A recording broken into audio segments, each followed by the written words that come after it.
we all know that our country's journey toward equality is not finished yet. We know it right here in this room.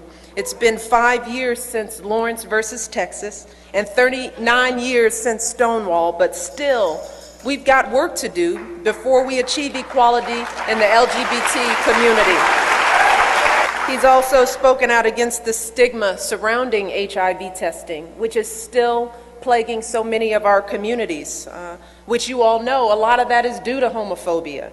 Barack has led by example.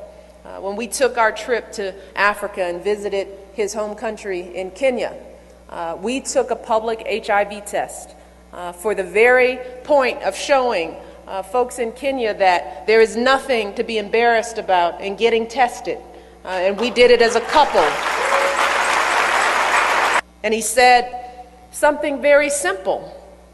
He said, all too often we settle for the world as it is because we think it's the best that we can do, even if when it doesn't reflect our values and aspirations as a nation.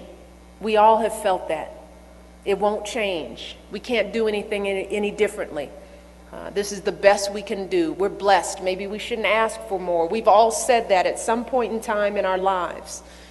But Barack reminded us on that day that we also know what the world should look like.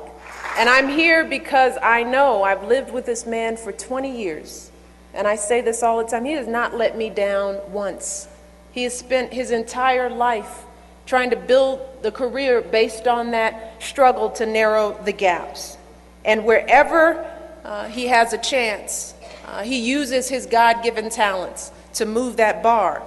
That's what he did all those years ago, working in churches, helping families build better lives. And it's what he did when he turned down a big law firm to become a civil rights attorney all those years ago.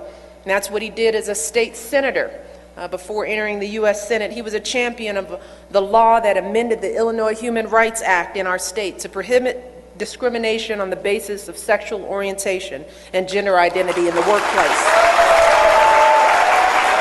In the world as it should be, we can work together to repeal laws like DOMA and don't ask and don't tell. And we can oppose